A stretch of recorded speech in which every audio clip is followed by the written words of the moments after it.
Bab 002. Jiwa posesif dan protektifnya meronta hebat ketika mendengar sang Momi belum makan sejak kemarin. Bagi Rakael, Mominya adalah dunianya, dan ia tidak mau dunianya sakit. Mata Mora berkaca-kaca. Semesta mungkin telah memberinya banyak cobaan, tapi semesta juga menghadiahkan seorang putra yang luar biasa sebagai pelindung hatinya. Bocah sekecil ini sudah berusaha menggantikan peran ayah dan pasangan yang tidak Mora dapatkan selama ini. Perhatian kecil itu, omelan cadel itu, membuat hatinya menghangat. 1. Momi gak mau makan sendirian. Ucap Mora lirih, memasang wajah memelas. Rakael menghela napas kasar, persis seperti orang dewasa yang lelah menghadapi anak kecil. Hai. Cini, makan camalaka. Rakael menarik tangan Mora dengan tangan mungilnya. 2. Mora terpaksa meletakkan jajanan di tangannya ke atas meja terdekat dan pasrah ditarik oleh putranya menuju ruang makan. Sesampainya di sana, anak itu dengan susah payah menarik kursi kayu agar ibunya bisa duduk, lalu ia memanjat kursinya sendiri. 1. Dengan gerakan lincah, Rakael membuka tudung saji dan melihat menu makanan yang tersedia. Ada telol melana, ada cayul kingkong, ada tempe bucuk, ada ayam. Momi mau apa? Tanya Rakael, menyebutkan nama-nama masakan dengan istilah ajaibnya sendiri, telur balado, sayur kangkung, dan tempe bacem. Ekspresinya kini berubah serius layaknya pelayan restoran bintang 5. 1. Mora tertawa kecil mendengar istilah itu. Apa saja, sayang? Mora duduk di sebelah putranya, memperhatikan bagaimana anak itu dengan lihai mengambilkan piring. Hati Mora berdesir nyeri. Bukan hanya terharu, tapi juga sedih. Sedih karena putranya yang baru berusia 4 tahun ternyata sudah semandiri ini. Tuntutan keadaan dan seringnya ia tinggal bekerja membuat Rakael tumbuh lebih cepat dari usianya. Mora merasa telah melewatkan banyak momen tumbuh kembang putranya. Nacinya. Gumam Rakael, berusaha menjangkau Magikom. Sini Momi ambilkan, panas nanti tangan Raka luka, potong Mora cepat. Segera mengambil alih piring, membuka penanak nasi, dan menyendokkan nasi hangat beserta lauk pauk untuk dirinya dan putranya. Setelah mencuci tangan, Mora kembali duduk. Dengan telaten, ia mengambil nasi serta suwiran ayam, membentuk 17 gumpalan kecil, lalu menyuapkannya ke mulut Rakael. Rakael membuka mulutnya lebar-lebar dan menerima suapan itu, namun sedetik kemudian ia sadar dan protes dengan mulut penuh. Momi yang lapal. Kok laka yang dicuapin? 3. Putra Momi juga lapar, kan? Perutnya tadi bunyi, iho, balas Mora lembut sambil tetap menyuapi putranya lagi. 1.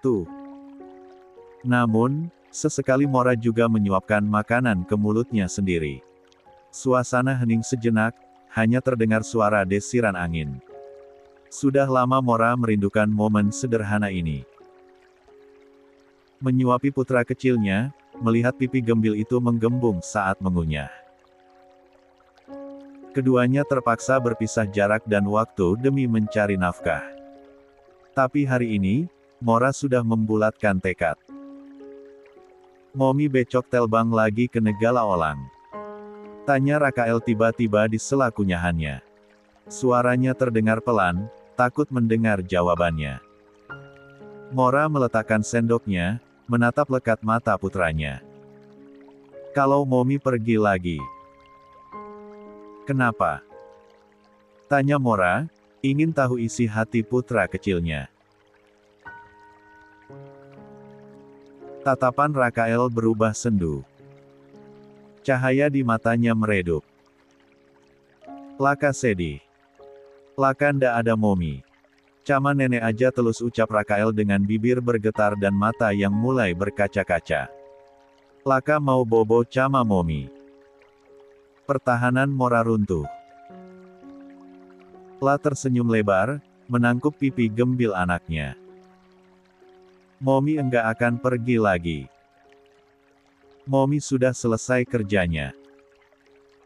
Mulai sekarang, Momi akan menetap di sini bersama Raka dan nenek. Selamanya, 4. Mata Rakael membulat sempurna, seolah tak percaya dengan apa yang didengarnya. Binar kebahagiaan itu kembali muncul, lebih terang dari sebelumnya. Benelaan. Benelaan. Seru Rakael antusias, hampir melompat dari kursinya. Lia sayang, benar. Raka senang. Rakael mengangguk antusias hingga rambutnya bergoyang. Senang kali. Kakak juga di sini. Nanti Laka ajak kakak main keleleng sama teman kala di luar becok. Laka mau pamel kalau Momi udah pulang. Seru Rakael penuh semangat. 1. Anak itu kembali melahap makanannya dengan energi yang meledak-ledak. Mora tersenyum haru melihatnya, namun di balik senyuman itu, pikirannya melayang jauh. Mata Mora menatap lekat wajah putranya. Semakin Rakael tumbuh besar, wajah anak itu semakin tidak mirip dengannya. Mora sadar, Rakael adalah cetakan sempurna dari pria itu. Pria pemilik benih yang ia kandung 5 tahun lalu dalam sebuah hal yang rumit. Entah di mana keberadaan pria itu sekarang, Mora tidak tahu dan tidak mau tahu. Lagi pula, nama Marga Ramirez yang sempat ia dengar, bukanlah nama yang langka. Ada banyak orang dengan nama itu di dunia ini. La berharap pria itu hanyalah orang asing yang tak akan pernah berkaitan dengan hidupnya. Setidaknya, aku akan jauhkan anakku dari semua orang yang memiliki nama belakang Ramirez.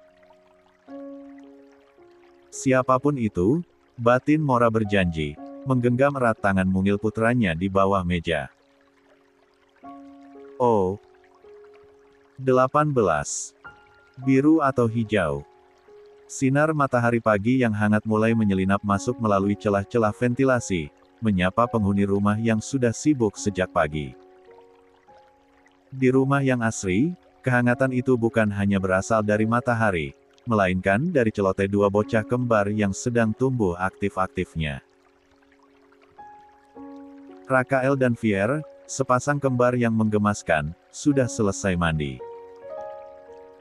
Aroma sabun bayi dan bedak tabur menguar dari tubuh mungil mereka. Keduanya telah berpakaian rapi, Rakael dengan setelan kaos bergambar superhero kesukaannya, sementara Fier tampak manis dengan gaun selutut berwarna pastel. Tanpa menunggu komando 2 kali, kaki-kaki kecil itu melangkah keluar rumah, menuju halaman depan di mana udara pagi masih terasa begitu segar dan belum tercemar polusi kota. 6. Di sudut halaman, sebuah ayunan besi tua namun kokoh menjadi tujuan utama. Rakael, dengan gaya sok dewasanya, menepuk dudukan ayunan itu, memberikan isyarat pada saudara kembarnya. 1. Fiel, Cini naik. Laka dolongin ajak Rakael semangat. 1. Fier, gadis kecil dengan rambut dikuncir 2 itu terlihat senang. Matanya berbinar menatap ayunan. Tanpa ragu, ia memanjat naik dan duduk dengan nyaman. Rakael segera mengambil posisi di belakang, tangan mungilnya mendorong punggung Fier perlahan. Ini namanya Guyang Dombleet, seru Rakael tiba-tiba dengan suara lantang, membuat Fier membulatkan mulutnya karena terkejut dengan dorongan yang sedikit lebih kencang dari sebelumnya. Fier menoleh sedikit ke belakang, keningnya berkerut bingung. Bukannya ayunan. Apa itu Guyang Domblet? Tanya Fier polos. Sebagai kakak meski hanya beda menit, ia terkadang kesulitan memahami kata adiknya yang ajaib, ditambah lagi dengan pelafalan Rakael yang masih sangat cadel. Rakael mendengus, seolah-olah Fier adalah anak paling tidak gaul sedunia. Kamu itu lagi Guyang Domblet, macan ndak tahu goyang domblet. Protes Rakael gemas. 2. Fier menggeleng pelan. Lah benar-benar tak mengerti dan bingung. Di kepalanya, ia hanya sedang bermain ayunan. Fier, Raka, ayo sarapan dulu. Nenek sudah siapkan sarapan ini, suara lembut Kirana, sang nenek, terdengar dari ambang pintu. Wanita parubaya itu tersenyum melihat keakraban cucunya. Mendengar kata sarapan, telinga Rakael seolah menegak. Lekas, Fier turun dari ayunan dan Rakael pun segera berlari menghampiri neneknya, diikuti Fier di belakangnya. Keduanya buru-buru masuk ke ruang makan, menarik kursi kayu mereka dengan suara berdecit yang nyaring. Langkah keduanya begitu bersemangat, persis seperti kuda pacu yang baru saja terlepas dari kandangnya, siap menerjang apapun yang ada di meja makan. 1. Di atas meja, asap tipis mengepul dari piring saji. Aroma gurih santan dan rempah langsung menyergap hidung. Apa ini? Tanya Fier, jari telunjuknya mengarah pada gundukan nasi yang berwarna kuning cerah, berbeda dari nasi putih yang biasa ia lihat. Wajahnya menunjukkan keraguan. Naci uduk, warnanya lagi berbeda. Makan aja, plotes telus, tegur Rakael sok tua, lalu tanpa babi bu langsung menyendok nasi itu ke piringnya dan melahapnya dengan semangat membara. Mulutnya penuh, pipinya 19. Menggerembung lucu saat mengunyah. 2. Fier mengerucutkan bibirnya, menatap nanar nasi kuning itu. Lah menoleh pada Mora, yang baru saja duduk sambil memegang garpu berisi potongan buah pepaya. Mom, aku enggak mau, adunya dengan nada merengek pada sang momi. Mora menghela napas pelan. Lah tahu betul tabiat putrinya ini. Mora sendiri memang anti sarapan berat di pagi hari, lebih memilih buah atau roti, dan sepertinya kebiasaan itu menurun telak pada Fier. Genetik memang tidak bisa bohong. Ma, Fier emang susah makan kalau nasi begini. Apa ada roti? Biasanya dia makan roti panggang. Biar aku buatkan, ucap Mora seraya meletakkan garpunya dan bersiap beranjak berdiri. Ada di lemari belakang, terang Kirana sambil tersenyum maklum. Tangan keriput namun hangat milik Kirana sesekali terulur, membantu menyuapkan nasi ke mulut Rakael yang mulai berlepotan. Anak pintar, makan yang banyak ya. Loti Yanda bika kenyang. Tapi nanti jam 9 ada abang-abang martabak, Laka mau beli, Fiel mau nda. Tawar Rakael di sela-sela kunyahannya. Lah menatap Fier dengan mata bulatnya yang penuh harap. Martabak. Apa itu? Rasanya asam. Tanya Fier polos.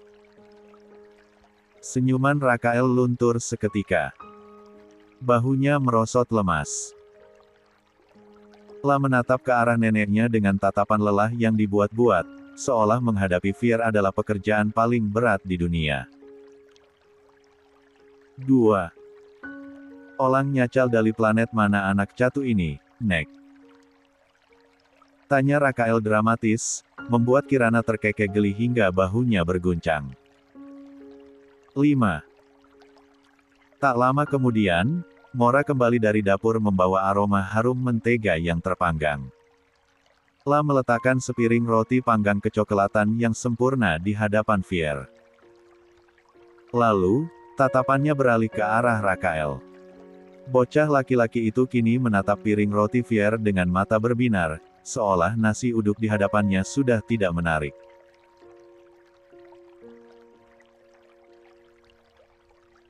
Lagi. Raka mau juga? Tanya Mora menawarkan dengan lembut. Rakael menatap piring nasinya yang masih setengah, lalu kembali menatap roti panggang, kemudian menatap wajah mominya. Ada pergolakan batin di sana. 3. Kalau jam 9 kurang 10 boleh nda? Kacian nanti nacinya celaing kayak ikli ikan telbang, ucap anak itu dengan ekspresi prihatin yang sungguh-sungguh. 5. Kirana tak bisa menahan tawanya kali ini. Ya ampun, istri ikan terbang, gumamnya. Rakael memang sering menemani neneknya menonton drama di televisi siang hari. Tak disangka, memori otak kecilnya merekam jelas berbagai adegan dan istilah dari sinetron tersebut, bahkan menerapkannya pada nasib nasi uduknya. Boleh sayang, ayo habiskan dulu nasinya. Jangan sampai nasinya menangis, ucap Mora tersenyum, tangannya dengan telaten memungut butiran nasi yang berceceran di sekitar piring Rakael dan menyingkirkannya ke tepi. Suasana hening sejenak saat mereka menikmati makanan masing-masing. Hingga Rakael kembali bersuara. 20. Memecah keheningan dengan sebuah permintaan. Gelas hijau laka mana? Tanya Rakael sambil celingukan. Matanya menyapu seluruh permukaan meja makan. Ketiga wanita dewasa dan satu gadis kecil itu ikut mencari. Fier, yang melihat sebuah gelas plastik di meja samping, segera turun dari kursinya. La mengambil gelas itu dengan sigap dan kembali mendekat pada Rakael yang juga bersiap turun. Ini Raka, Fier menyodorkan gelas di tangannya dengan senyum bangga karena bisa membantu. Namun, reaksi Rakael justru di luar dugaan. La menatap gelas itu dengan kening berkerut, lalu menggeleng tegas. Bukan warna biru, hijau loh, tolak Rakael. La mengabaikan gelas yang disodorkan Fier, lalu turun dari kursinya dan melangkah menuju dapur dengan hentakan kaki kecil yang kesal. Fier terpaku di tempatnya. La menatap gelas di tangannya, lalu menatap punggung adiknya, lalu kembali ke gelas itu. Perasaan Fier, ini warna hijau. Mana birunya? Tanya Fier bingung, suaranya mencicit ragu. Mora dan Kirana saling bertatapan. Ada kekhawatiran yang tersirat di mata Mora. 13. 21. Kebahagiaan kecil. Tak lama, Rakael kembali dari dapur dengan senyum kemenangan. Di tangan mungilnya, tergenggam erat sebuah gelas berwarna biru tua. 2. Ini balu hijau. Fiel tuh gimana Ci? Seru Rakael bangga, mengangkat gelas biru itu tinggi-tinggi. Melihat itu, Fier membelalakkan matanya. Kebingungannya memuncak. Itu biru Raka, mata kamu ketinggalan di luar ya? Tanya Fier polos namun menohok. Rakael mendelik, tak terima dituduh salah. Cembalangan. Fiel tuh belajar bikala yang bener dulu, ini hijau tahu. Seru Rakael kesal. 2. Fier hendak membuka mulut untuk memprotes lagi, menegakkan kebenaran tentang spektrum warna, tetapi Mora segera menyentuh bahu putrinya lembut. La menggelengkan kepalanya pelan, memberi isyarat untuk tidak memperpanjang debat. Mora menghela napas panjang, sangat pelan agar tak terdengar oleh anak-anaknya. La menatap putranya dengan tatapan nanar yang penuh kasih sekaligus kesedihan. Putranya didiagnosa buta warna parsial, tipe deuteranomali, di mana ia kesulitan membedakan spektrum warna hijau, seringkali melihatnya sebagai biru atau abu-abu, dan sebaliknya. Mora tak ingin putranya menyadari kekurangannya terlalu dini, ia takut kepercayaan diri Rakael runtuh. Namun lambat laun, kenyataan ini pasti akan terungkap juga. Entah mengapa, hatinya sebagai seorang ibu terasa nyeri, seolah ia gagal memberikan kesempurnaan fisik pada anaknya. 6. Maafkan Mama, Raka, batin Mora pedih. Namun, ia tak boleh larut. Mora segera menepis kesedihannya, menarik sudut bibirnya membentuk senyuman cerah untuk menutupi kegundahannya.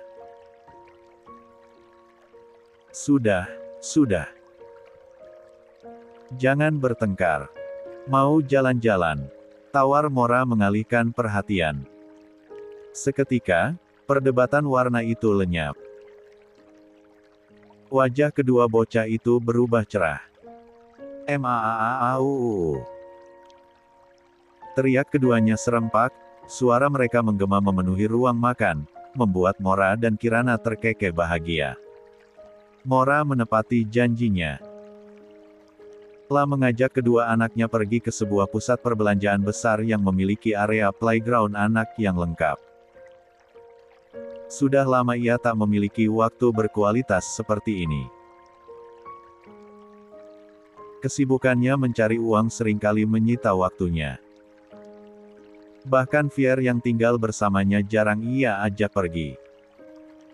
Namun hari ini, ia mengajak mereka bermain. Hiruk-pikuk mall di akhir pekan begitu terasa. Lampu-lampu etalase berkilauan, musik terdengar dari berbagai toko. 2. Momi, Laka mau es krim yang warna hitam. Teman Laka beli, Laka mau tapi ndak dikasihnya, ucap Rakael saat 22. Mora menggandeng tangannya memasuki lobi mall. Wajahnya memelas, teringat kejadian saat ia hanya bisa menelan ludah 4H melihat temannya makan. 3. Mora tersenyum, meremas pelan tangan mungil itu. Jangan pernah berharap pada orang lain sayang, kalau kita mau, kita usaha. Ayo. Kita beli. Momi belikan yang paling besar. Seru Mora semangat. Memang es krim charcoal atau arang hitam tersebut tengah viral. Jadilah, Mora membelikan 2 kon es krim hitam untuk kedua anaknya. Kini, ketiganya duduk di bangku panjang koridor mall. Mulut Rakael dan Fier cemong berwarna hitam, menikmati sensasi dingin dan manis yang lumer di lidah. 9. Sementara anak-anaknya sibuk dengan es krim, Mora mengeluarkan ponselnya. Jemarinya lincah membuka aplikasi pencari kerja, mengirimkan lamaran pekerjaan ke beberapa lowongan yang baru dibuka. Keningnya sedikit berkerut membaca kualifikasi yang diminta. La yakin, gajinya pasti tak besar untuk posisi yang ia lamar. Tapi setidaknya, ia butuh pemasukan tetap sampai ia mendapatkan pekerjaan yang lebih layak dan sesuai dengan pengalamannya. Menjadi orang tua tunggal menuntutnya untuk berpikir keras. 1. Momi, Laka kebelet. 2. Lamunan Mora buyar. La menoleh ke bawah. Rakael sudah berjingkok, kakinya bergerak-gerak gelisah, menahan rasa dorongan ingin buang air kecil yang mendesak. Wajahnya mulai memerah.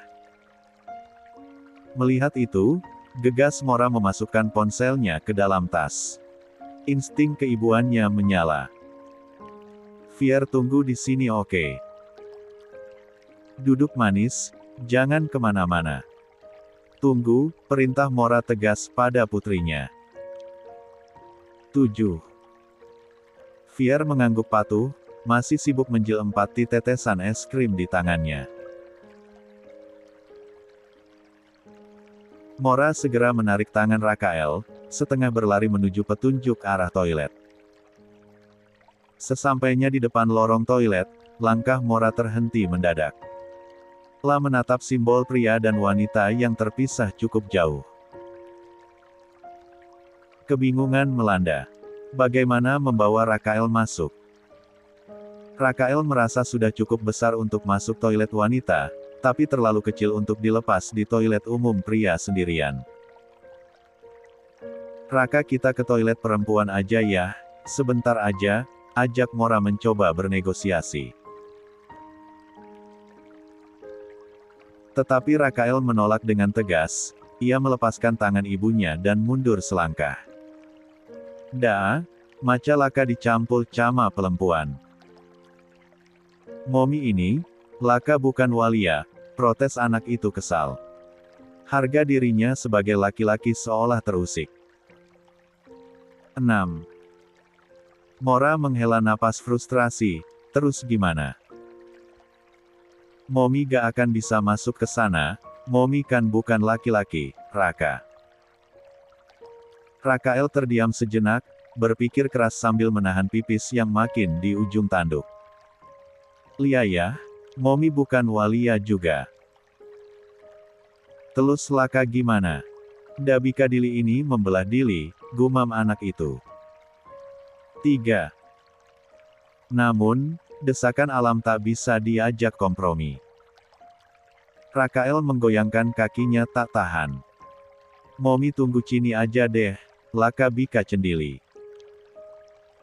Nanti kalau Momi macuk, pada kabul cemua olang ucapnya asal, lalu tanpa menunggu persetujuan ibunya, ia melangkah masuk ke dalam toilet pria. 2. Mora menahan napas, tangannya terulur setengah ingin menggapai tapi tertahan. Lah hanya bisa berdiri di depan pintu toilet pria dengan perasaan was-was. Jantungnya berdegup kencang. Berbagai skenario fruk melintas di kepalanya. 23. Penculikan, terpeleset, atau Rakael salah masuk bilik. Dia udah bisa cep 0K sendiri enggak ya? Kerannya sampai enggak ya? Gumam Mora khawatir, mondar-mandir di depan pintu seperti setrikaan. Tiba-tiba ponsel di tasnya berdering nyaring. Mora merogoh tasnya, terlihat nama Fier di layar. Fier memang dibekali ponsel sederhana untuk keadaan darurat. Mora sedikit menjauh dari pintu toilet untuk mengangkat telepon itu agar suaranya terdengar jelas di tengah kebisingan mall. Halo sayang, iya sebentar ya. Jangan kemana-mana. Adek baru masuk ini, ucap Mora menenangkan putrinya. Tanpa disadari Mora, saat ia berbalik badan menjauh, seorang pria dewasa bertubuh tegap melewati belakangnya dan masuk ke dalam toilet yang sama dengan Rakael. 2. Sementara itu, di dalam toilet, Rakael berhasil menuntaskan hajj 4-nya. Untungnya, toilet mall ini cukup ramah anak. Tersedia tempat buang air kecil berdiri yang dipasang rendah khusus untuk anak-anak. Rakael bahkan menemukan pijakan kecil yang membantunya mencapai posisi yang seharusnya. Setelah selesai, ia menghela napas panjang penuh kelegaan. Lega kali Dili ini. Kayak balon keluar beban bel napasnya, gumam Rakael sendirian, berbicara pada dinding keramik di depannya. 3. Lah akan merapikan celananya ketika tiba-tiba seorang pria berdiri di tempat dewasa tepat di sebelahnya. Pria itu mulai melakukan hal yang sama. Rakael yang memiliki rasa ingin tahu tinggi, secara refleks menoleh ke samping. Mata bulat Rakael melebar. La terkejut bukan main. Posisinya yang lebih rendah dan sudut pandang yang jelas membuatnya melihat sesuatu yang seharusnya tidak ia lihat. Pria itu mungkin tidak sadar ada bocah kecil di samping bawahnya yang sedang mengamati dengan tatapan horor. 14. Detik berikutnya, keheningan toilet pecah. Libecalnyaaa. Teriak Rakael spontan, suaranya menggema memantul di dinding-dinding keramik toilet. 55. Heh. Pria itu tersentak kaget, hampir saja ia kehilangan keseimbangan karena syok mendengar teriakan nyaring tepat di sebelahnya. Wajahnya memerah padam karena malu dan kaget. 5. Lunaas. 24. Kekesalan Marco. Marco terlonjak hebat, jantungnya seakan berhenti berdetak sesaat.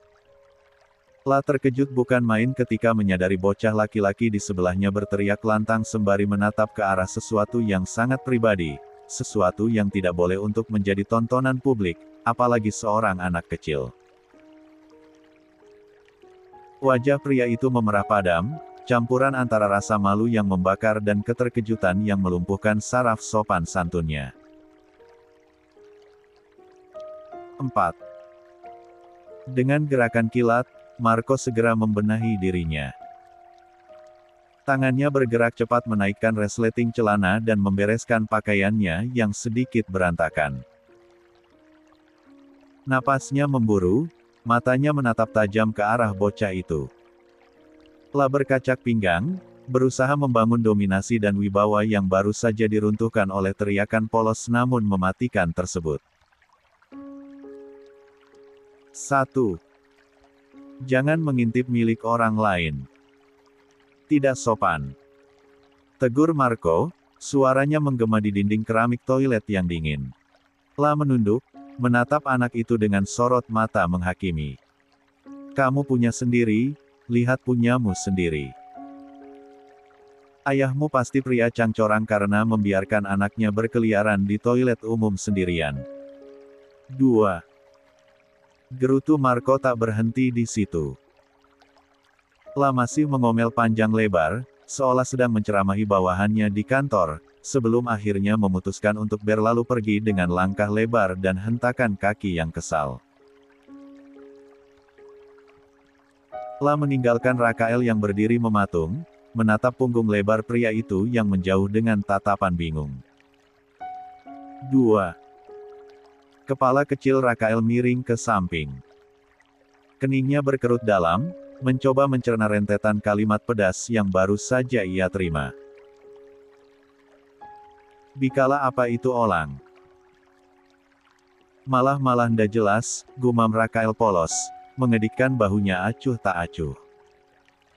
Baginya, omelan pria tadi terdengar seperti bahasa asing yang rumit. 9. Tak ingin ambil pusing, Rakael pun lekas keluar dari toilet pria.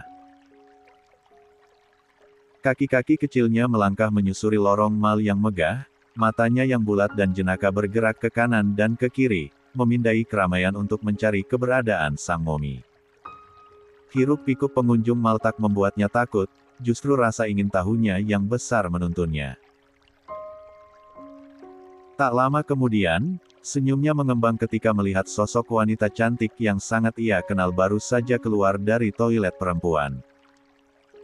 1. Momi juga buang ael? Tanya Rakael seraya berlari kecil mendekat dan langsung meraih tangan sang mama untuk ia gandeng. Sentuhan tangan mamanya selalu memberinya rasa aman.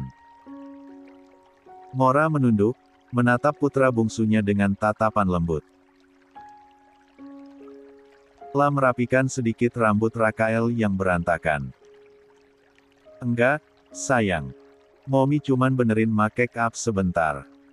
Ayo, Kakak Fier pasti sudah ngoceh-ngoceh terus nungguin kita. Kasihan kalau dia kelamaan nunggu sendiri, ajak Mora lembut. La menggandeng tangan mungil putranya, menuntunnya membelah keramaian mal menuju area bermain. 1. Setibanya di area playground, Mora tidak ikut masuk ke dalam kolam bola atau wahana ketangkasan. La memilih duduk di bangku tunggu yang tersedia di luar pagar pembatas kaca, membiarkan kedua putranya, Fier dan Rakael, bermain sepuasnya. Dari kejauhan, ia melihat kedua buah hatinya terlihat begitu bahagia. Tawa mereka, teriakan-teriakan kecil mereka saat saling mengejar, menjadi pemandangan paling indah bagi Mora. La hanya memantau dari jauh, memastikan mereka aman, sambil sesekali mengecek ponselnya untuk melihat lowongan pekerjaan atau sekadar membalas pesan. Jemarinya berhenti menggulir layar ketika galeri fotonya terbuka. Tanpa sengaja, ia melihat foto kedua buah hatinya saat baru lahir beberapa tahun lalu. Bayi-bayi merah yang 25. Rapu itu kini telah tumbuh menjadi anak-anak yang aktif dan cerdas. Bibir Mora melengkungkan sebuah senyum hangat, namun ada setitik kegetiran di sudut matanya. Mereka tetap manis sampai saat ini. Waktu berjalan begitu cepat, gumamnya lirih, seolah berbicara pada angin. Kenangan masa lalu berkelebat, namun segera ia tepis. La harus kuat demi mereka. Sementara itu, di sisi lain mal yang sama, Marco masih berusaha meredakan kekesalannya. La berada di sebuah butik pakaian pria eksekutif. Pria itu sibuk memilih beberapa kemeja formal dan kasual. Kedatangannya ke Indonesia yang mendadak membuatnya tidak membawa persiapan pakaian yang cukup. Kopernya hanya berisi beberapa setel baju, dan insiden toilet tadi membuatnya merasa perlu membeli pakaian baru, seolah ingin meluruhkan rasa malu yang menempel. Tak hanya kemeja, ia juga mengambil celana bahan, kaos santai, bahkan pakaian dalam pun ia beli dalam jumlah banyak. La adalah tipe pria yang perfeksionis, segala sesuatunya harus tersedia dan rapi. Namun, ketenangannya dalam memilih dasi terusik ketika Jack, asisten pribadinya yang setia namun seringkali menyebalkan, memanggilnya dari ambang pintu butik. "Tuan, gak ke toko seberang. Banyak barang lucu-lucu loh," ucap Jack dengan nada antusias yang dibuat-buat. Kening Marco mengernyit dalam, rasa curiganya langsung mencuat. Lucu-lucu. Marco mengulang kata itu dengan nada bingung. Barang apa? Mainan. Lia, lucu-lucu. Bagus buat koleksi. Balas Jack, menyembunyikan senyum jalnya. Marco merasa ragu. Instingnya mengatakan ada yang tidak beres, tetapi rasa penasarannya lebih mendominasi. La segera membayar belanjaannya di kasir dengan kartu hitam miliknya. "Di mana?" tanya Marco singkat seraya menyerahkan beberapa paperback belanjaannya yang berat pada sang asisten. Jack menerima paperback itu dengan sigap, meski sedikit keberatan, dan memimpin jalan membawa Marco keluar dari butik pria itu. Marco melangkah tegap mengikuti Jack. Namun, langkah kakinya melambat dan matanya membelalak sempurna ketika melihat toko yang dituju oleh asistennya. Etalase kaca itu menampilkan manekin-manekin yang mengenakan busana yang sangat minim. Bukan toko mainan, dan bukan pula toko elektronik. Ternyata itu adalah toko lingerie dan pakaian dalam wanita. 7. Berbagai jenis lingerie dengan renda-renda sensual, warna-warna mencolok, dan desain yang provokatif terpajang di sana. Pemandangan itu membuat mata Marco terasa panas, seolah ingin keluar dari tempatnya. Wajahnya yang tadi sudah memerah karena marah, kini memerah karena alasan yang berbeda. Jack. Geram Marco tertahan. Suaranya rendah namun penuh ancaman. La menatap sang asisten yang kini menyengir lebar tanpa rasa bersalah sedikitpun. Tuan kan sudah lama menduda, cari istri lagi tak masalah. Atau setidaknya, persiapan. Mau saya kenalkan.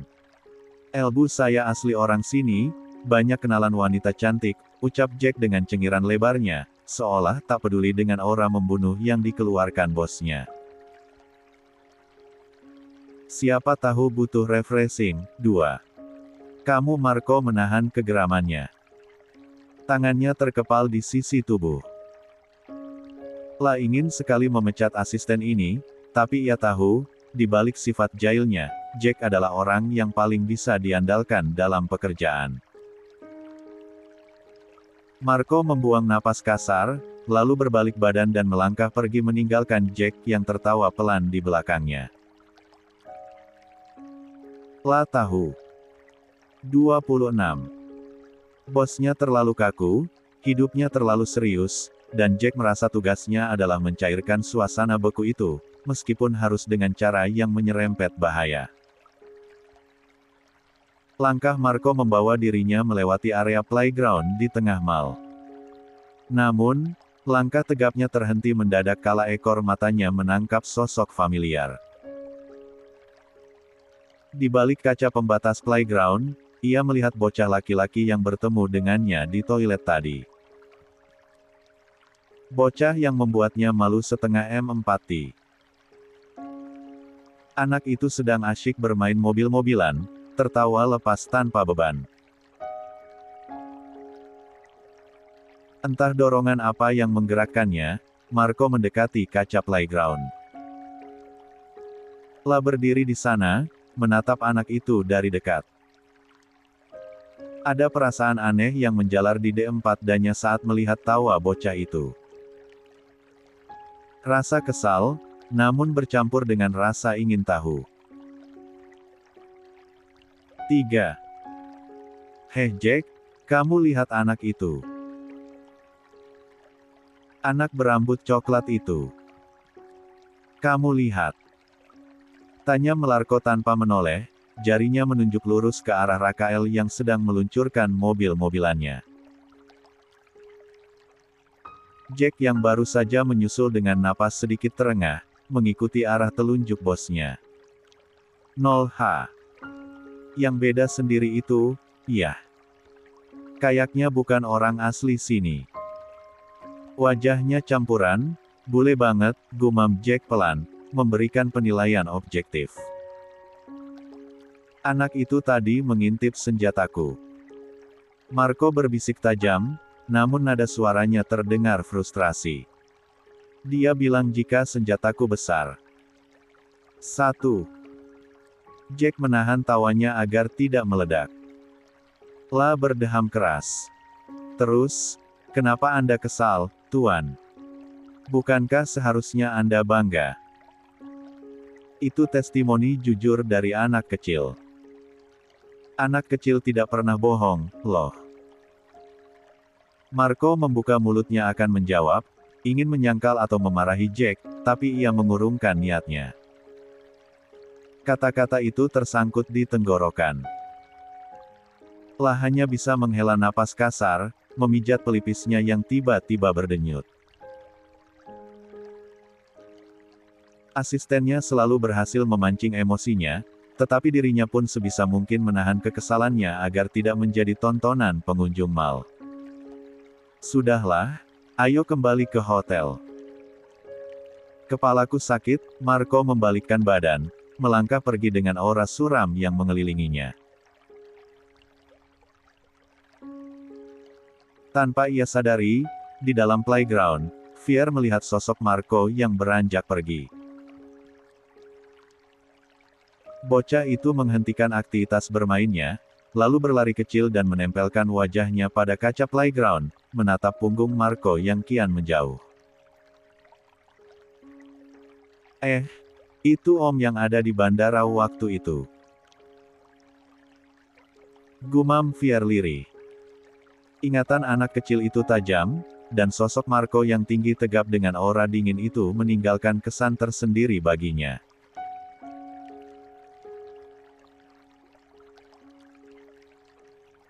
"27.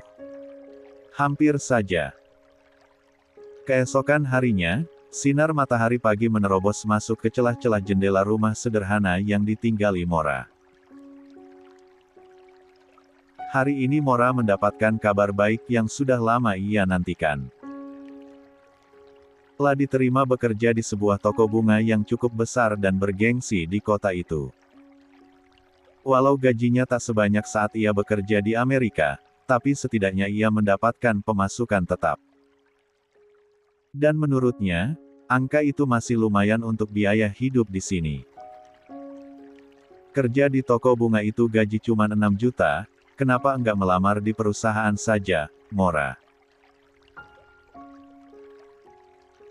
Tanya Kirana, ibu angkat Mora, yang melihat putrinya tengah bersiap-siap di depan cermin.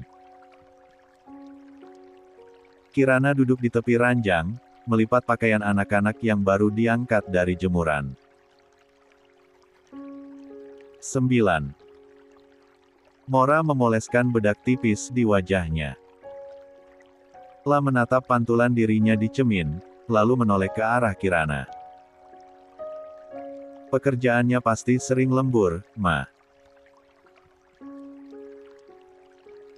Mora nggak mau ninggalin anak-anak terlalu lama, balas Mora beralasan. Itu hanya sebagian dari alasan sebenarnya.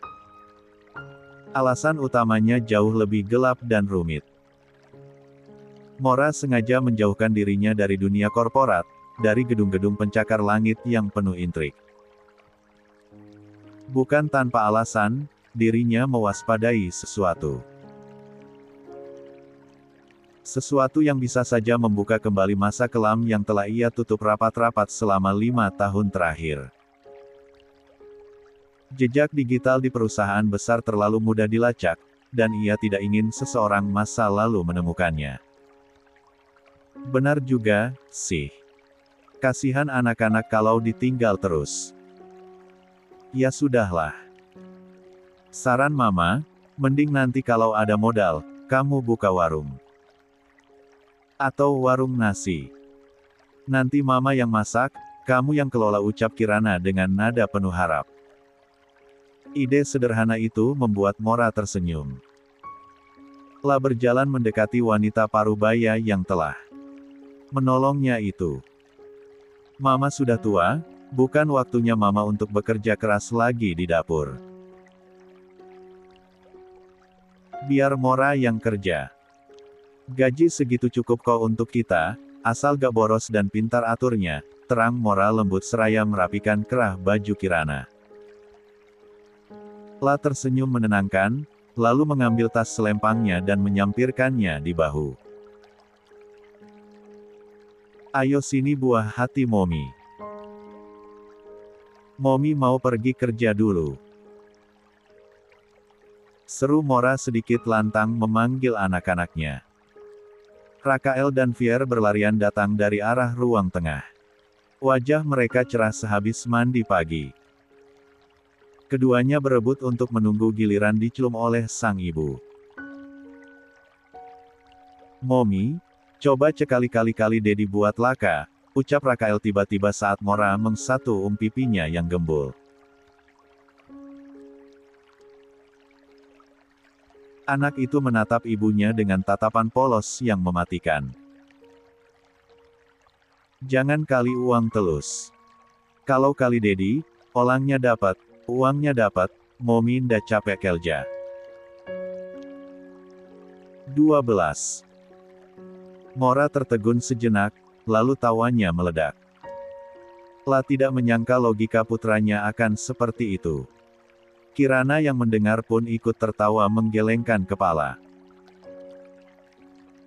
Pintarnya anak Momi ini, ucap Mora sambil mensifibit gemas pipi Rakael. Nanti kita cari Dedi, iya. Sekarang, Momi cari uang dulu, buat modal mancing datangnya Dedi, oke.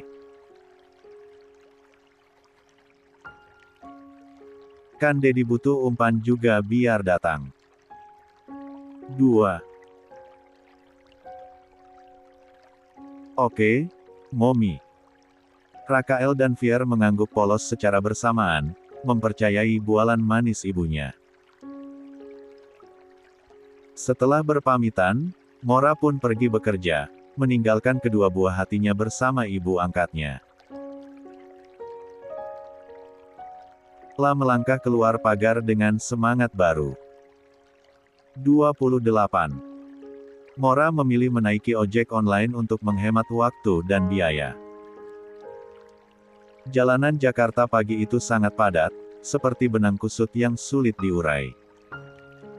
Suara klakson bersahut-sahutan, debu beterbangan, dan panas matahari mulai menyengat kulit.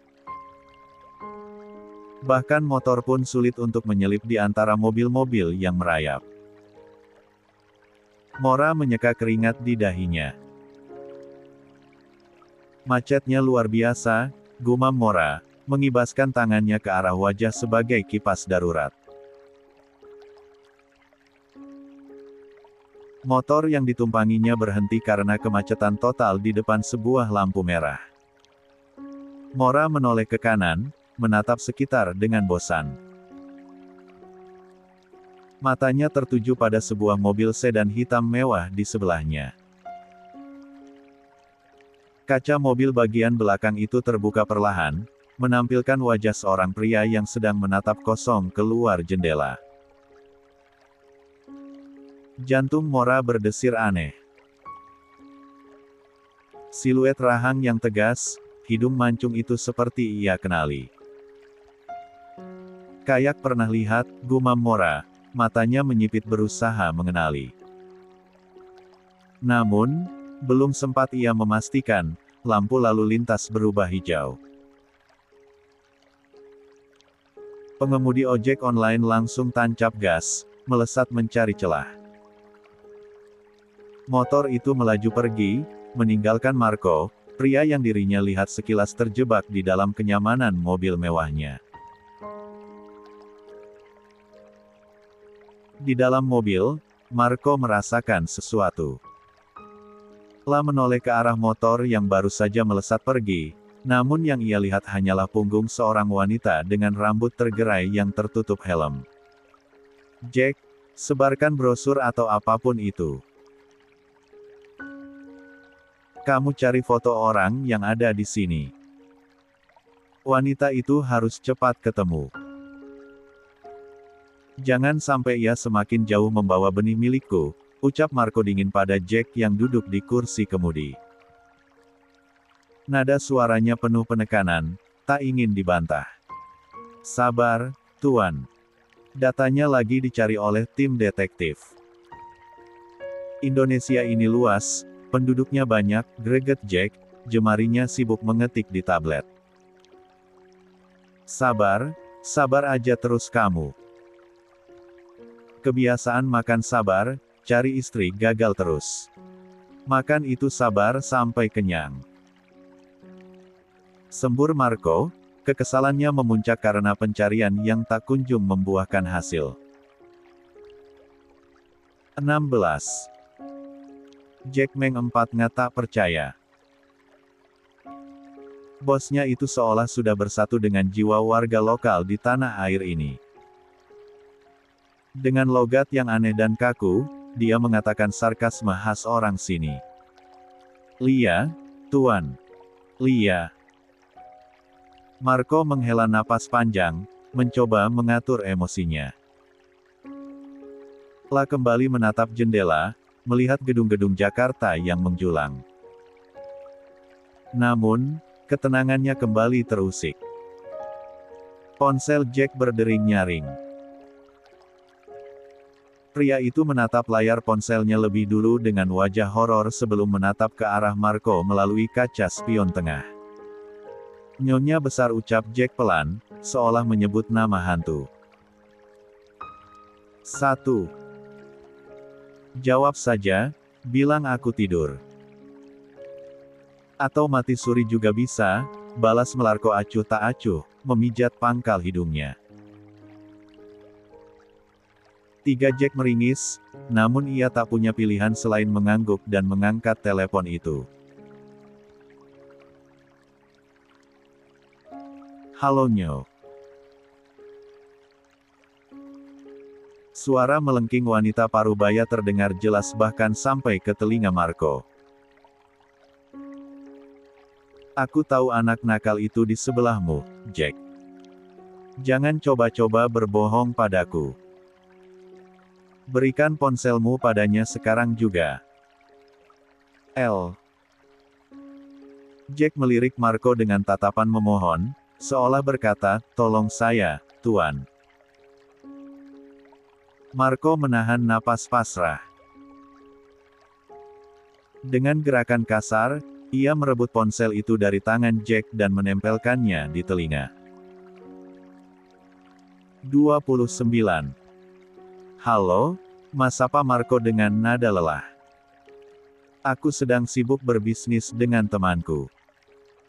Tolong, lupakan soal anak itu. Hasil tesnya sudah keluar, dan dia bukan putraku. Itu kesalahan informasi. 2. Suara di seberang sana terdiam sejenak, lalu terdengar isak tangis tertahan. Hati Marco mencelos.